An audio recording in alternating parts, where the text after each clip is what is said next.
বিচার করতে পারবেন? 9-7 পারবেন না। হ্যাঁ আপনারা কোনো এক্সাম্পল দাঁড়া করতে পারবেন? এটা হলো বিয়ের বাবা। হ্যাঁ, আমার victim এর স্টেম বাবা। নেবেন, স্টেমে লিখিত নেবেন, আচ্ছা তো কিছু কথা পারবেন না। আপনারা পারবেন না, ঠিক আছে, ওকে। আপনারা পারবেন না। আচ্ছা, ঠিক আছে, এটা বড় যুবক 15 দিন, এরপর আরেকটা বড় কোনো ঘটনা পড়বে, এটা ঠিক তবে আছে, চলে আচ্ছা, যাবে। ঠিক আছে, ওকে। শেষ। আল্লাহ ভরসা, চিন্তা। আমি এই কলজাটা ছাড়া আমি থাকবো কেমনি?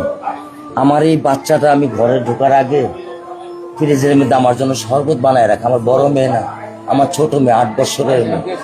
বাবা শরবত ছবি এখানে লাগায় রাখছে। বাবা তুমি আমাকে নিয়ে যাবা?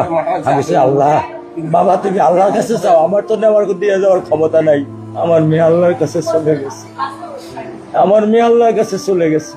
আমার মাসুম এই বাচ্চাটা কি অপরাধ করছে নির্মম ভাবে আমার বাচ্চাটারে হত্যা করলো?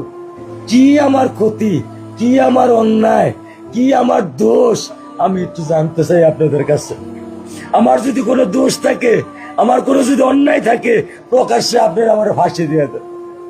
আমি এই বাচ্চাটা ছাড়া আমি থাকবো কেমনে?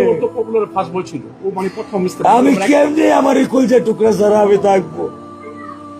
আমার পক্ষে সম্ভব না। দিনে ও 50 থেকে 100টা কল দেয় আমারে। বাবা তুমি কখন আসবা? বাবা তুমি কখন আসবা? বাবা তুমি কখন আসবা? 8টা বছর আমি আমার বুকের এই ঘরে ঘুম পাড়াইছি। আমি আজকে আমি কার সাথে ঘুম আসবো?